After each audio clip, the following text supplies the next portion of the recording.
Oke, selanjutnya buat parameter kedua, si reach-nya. Nah, buat si reach sendiri, apa sih yang harus kita isi? Dia tuh harus kita isi routingnya. Routing tuh, ini cemil ya, correct me if I'm wrong. Setahu gue kalau misalnya metode routing adalah, contoh di sini gue punya suatu subdas dengan ada satu reach, namanya misalnya contoh reach 1. Nah, si reach 1 ini gue buat kayak begini. Nah, routing adalah metode untuk mengetahui bagaimana aliran itu bergerak. Maksudnya apa sih? Kok membingungkan banget bahasa lu? Itu artinya adalah semisal kata di sini gue debit 100 liter per second. Di sini harusnya nggak mungkin 100 liter per second juga dong. Kenapa? Ya artinya lu mengabaikan yang namanya gesekan, lu mengabaikan yang namanya penyerapannya, lu mengabaikan yang namanya kemiringannya. Itu lu abaikan semua. Nah, tapi karena kita nggak mengabaikan itu, pasti di sini entah dia berkurang, nggak mungkin bertambah sih. Harusnya berkurang. Bisa berkurang, bisa bertambah mungkin ya. Tapi intinya adalah si routing ini adalah metode buat mengetahui berapa perbedaan. Kita pengen tahu apa sih yang membedakan antara debit di hulu dan di hilir. Kita modelinnya gimana? Itu salah satunya dengan metode Muskingum Kunch atau Muskingum Chunch, Muskingum bla bla bla. Itu banyak lah metode lain lah. Cuman at least di HMS tuh kita belajar ini gitu. Dia parameter apa aja sih? Di sini pertama ada length. Lengthnya apa, Sam? Ingat, lengthnya tuh bukan sungai terpanjang, tapi lengthnya adalah panjang reach-nya. Ya, ingat panjang reach. Panjang reach. Next selanjutnya slope-nya. Slope-nya juga bukan average subbasin slope atau average-nya. Ya average-nya, ya bukan itulah. Slope-nya adalah perbedaan ketinggian antara hulu dan hilir dibagi dengan panjang salurannya. Itu slope ya. Selanjutnya buat Manning-nya. Manning kan sebenarnya dia koefisien kekasaran ya. Nah, yang gue tahu yang namanya Manning beton tuh 0,013. Yang namanya Manningnya batu-batuan gitu-gitu tuh 0,03 ke atas lah. Artinya dari situ kita bisa simpulin dong. Kalau beton itu kan ngalirin debit gampang ya, karena nggak ada penyerapan. Beda abis itu dia nggak lancar lah intinya, permukaannya dianggap mulus gitu. Sedangkan kalau misalnya dia batuan, dia tuh lebih ngalangin debit ya kan, maka lebih ngeganggu.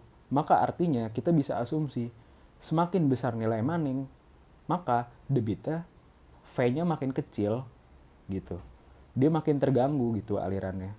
Debitnya juga makin kecil sih. Karena kan Q sama dengan A kali V.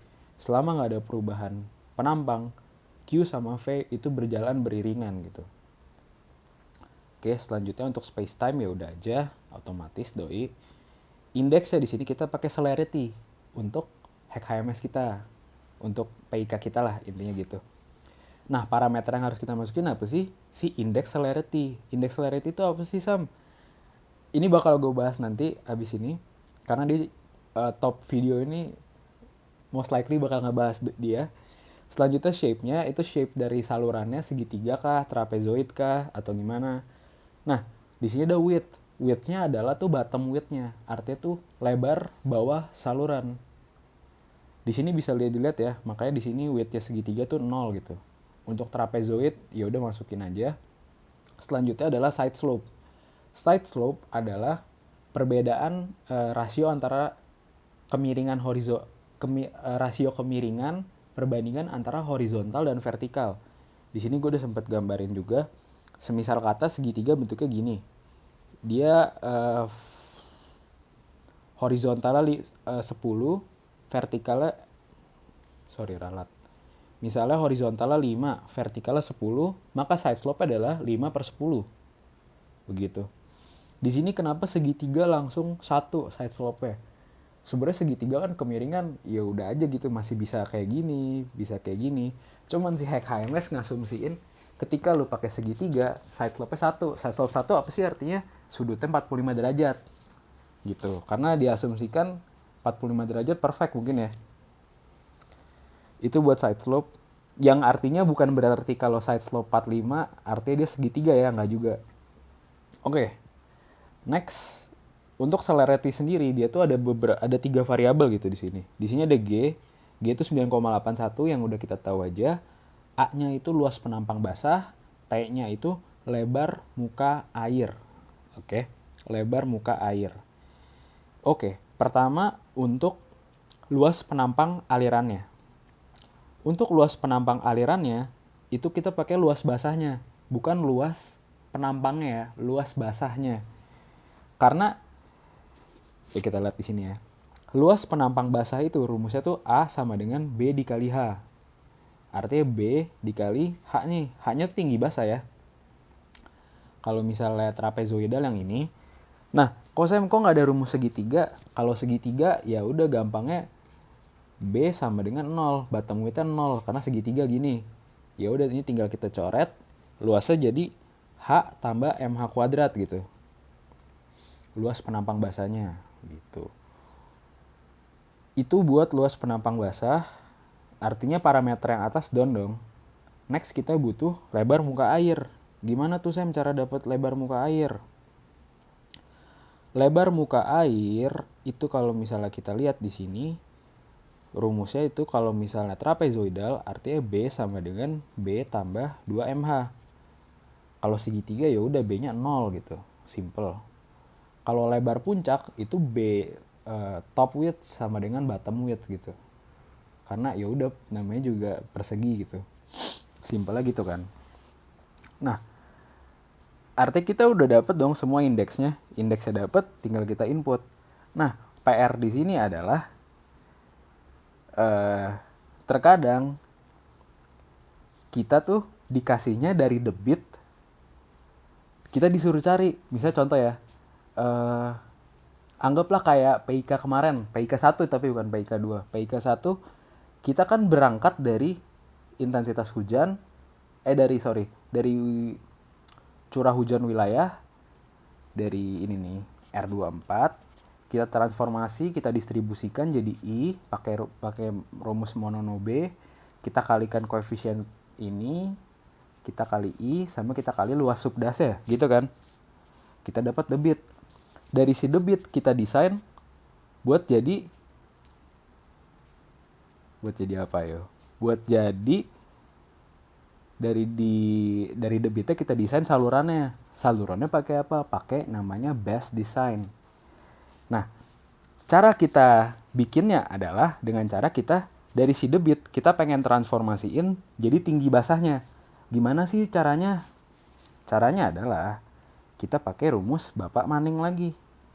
Di sini Q sama dengan A dikali 1/N dikali R pangkat 2/3 dikali S pangkat 0,5. Dengan A itu sama dengan luas basah yang udah gue bahas sebelumnya. R-nya adalah R itu sama dengan rasio antara A per P. A itu adalah luas basah, P perimeter basah. Dia itu rasionya. Nah, dari sini, si nilai A sama R itu kita lihat dari tabel base design ini. Ini BTW gue dapet tabelnya dari Diktat 2020 ya. Misal contoh kita punya Q segini. Misal kita asumsi kita mau ambil apa coba? Persegi panjang lah ya. Artinya kan luas penampang basahnya 2Y kuadrat dikali 1/N.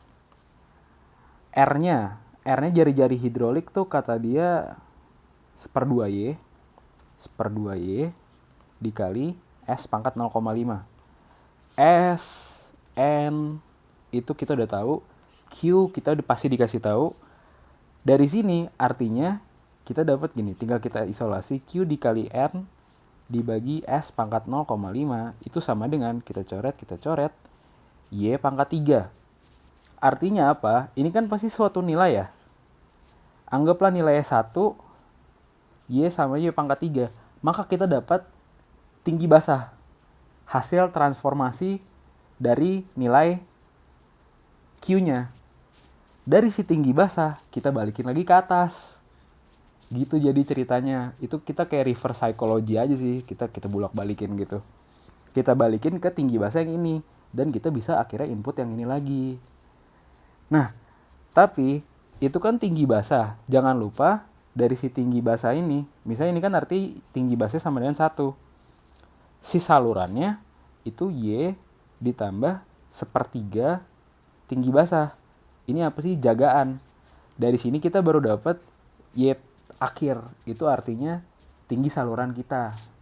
Simpelnya gitu sih untuk ridge routing.